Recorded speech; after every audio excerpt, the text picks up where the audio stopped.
Hello friends, आपका स्वागत है हमारे आर के क्लासेस में। हम आपके लिए लेकर आए हैं जियोग्राफी का प्रैक्टिस सेट, जो टीजीटी पीजीटी या फिर अदर एग्जाम के लिए बहुत ही मोस्ट इम्पोर्टेंट क्वेश्चन है। चलिए बढ़ते हैं हम अपने पहले क्वेश्चन की तरफ। हमारा पहला क्वेश्चन है, निम्नलिखित में से कौन सा कथन सत्य है। ठीक, सुनिए। पहला, कटीली झाड़ियों वाली वनस्पति में पानी की क्षति को कम करने के लिए पत्तियों में बड़े बड़े कांटे होते हैं। ठीक। दूसरा है, पर्वतीय क्षेत्रों में पर्वतों की ऊंचाइयों के साथ वनस्पतियों में भी भिन्नता आती है। ठीक, अब कूट का प्रयोग करके आपको बताना है। पहला ऑप्शन सुनिए, केवल एक। दूसरा है केवल दो। तीसरा है एक और दो दोनों। चौथा है ना तो एक और ना ही दो। ठीक, बताइए इसका आंसर क्या होगा। इसका हमारा आंसर होगा जो है सी। क्या होगा? सी, एक और दो दोनों। ठीक, चलिए हम बढ़ते अपने नेक्स्ट क्वेश्चन पर।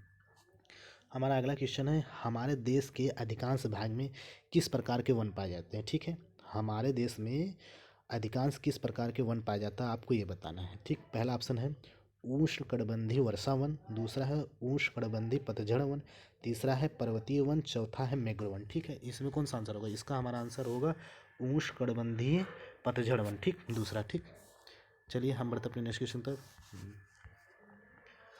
हमारा अगला क्वेश्चन है, विश्व में सर्वाधिक वर्षा कहाँ होती है। ठीक, आपको बताना है कि विश्व में सर्वाधिक वर्षा कहाँ होती है। ठीक है, ऑप्शन सुनिए। पचमढ़ी। दूसरा है चेरापूंजी। तीसरा है मानसीराम। चौथा है ऊटी। ठीक है, इसका आंसर क्या होगा? इसका हमारा आंसर होगा मानसीराम। कहाँ है? मानसीराम। ठीक है, हमारा इसका आंसर सी होगा, मानसीराम। ठीक है, मानसीराम जो है मेघालय में स्थित एक जगह है, वहीं पर सर्वाधिक वर्षा होती है पूरे विश्व की। ठीक है, चलिए बढ़ते हैं हम अपना अगले नेक्स्ट क्वेश्चन की तरफ।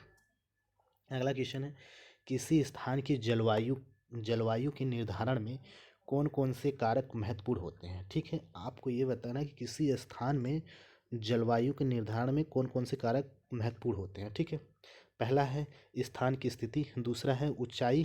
तीसरा है समुद्र से दूरी। चौथा है उच्चावच। ठीक, अब इनका कूट का प्रयोग करके आपको आंसर बताना है।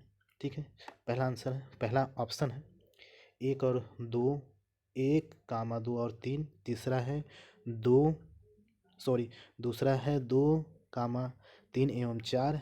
तीसरा है तीन एवं चार और चौथा है उपयुक्त सभी। ठीक है, इसका फटाफट आंसर बताइए।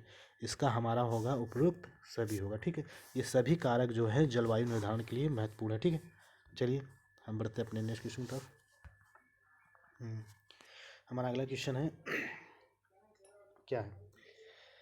नीचे दिए गए कथन एवं कारण पर विचार कीजिए। ठीक है, कथन है, भारत की जलवायु को मानसूनी जलवायु कहा जाता है। ठीक है, कथन है। कारण सुनिए, भारत की स्थिति उष्णकटिबंध में होने के कारण अधिकतर वर्षा मानसूनी पवन से होती है। ठीक है, अब कूट कूट का प्रयोग करिए। ऑप्शन सुनिए, ए एवं आर दोनों सही हैं तथा आर कामा ए की सही व्याख्या करता है। दूसरा ऑप्शन है ए एवं आर दोनों सही हैं तथा आर कामा ए की सही व्याख्या नहीं करता। ठीक, और तीसरा है ए सही है आर गलत है। चौथा है ए गलत है आर सही है। ठीक है, आपको ये बताना, फटाफट बताइए इसका आंसर क्या होगा। ठीक है, इसका हमारा आंसर होगा पहला। क्या होगा?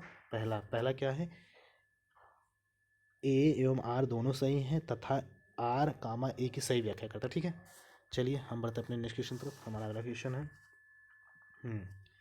निम्नलिखित में से भारत के किस भाग में लौटते हुए मानसून के कारण वर्षा होती है। ठीक है, आपको ये बताना है कि भारत में किस भाग में लौटते हुए मानसून के कारण वर्षा होती है। ठीक है, ऑप्शन सुनिए। पहला है असम। दूसरा है महाराष्ट्र एवं बिहार।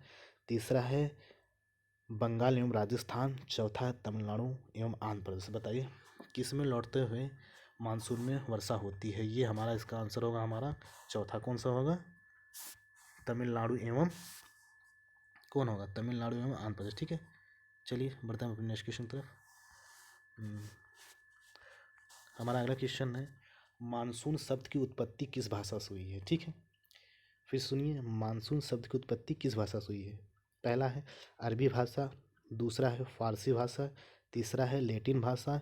चौथा है संस्कृत भाषा। ठीक है, आपको ये बताना है कि मानसून शब्द की उत्पत्ति किस भाषा से हुई है, ठीक है। इसका हमारा आंसर होगा, इसका आंसर होगा अरबी भाषा, ठीक है। किससे हुई है? अरबी पहला है, ठीक है। चलिए हम बढ़ते अपने नेक्स्ट क्वेश्चन तरफ। हमारा अगला क्वेश्चन है, भारत का कौन सा द्वीप प्रवाल द्वीप है, ठीक है। आपको ये बताना है इन चारों में प्रवाल द्वीप कौन सा है भारत का, ठीक है। पहला ऑप्शन है लक्षद्वीप, दूसरा है अंडमान द्वीप, तीसरा है निकोबार द्वीप, चौथा है पम्बन द्वीप, ठीक है। इसका हमारा आंसर होगा लक्षद्वीप, ठीक है, जो प्रवाल द्वीप है, ठीक। चलिए बढ़ते हैं अपने नेक्स्ट क्वेश्चन तरफ। हम्म, हम्म, हमारा अगला क्वेश्चन है, सुंदरवन डेल्टा के संदर्भ में नीचे दिए गए कथनों में से कौन सा सत्य है, ठीक है। यह विश्व का सबसे बड़ा डेल्टा है, ठीक। ठीक। और दूसरा है इस डेल्टा की आकृति त्रिभुजाकार है, ठीक है। अब कोड का प्रयोग करके बताना है। पहला ऑप्शन है केवल एक, ठीक।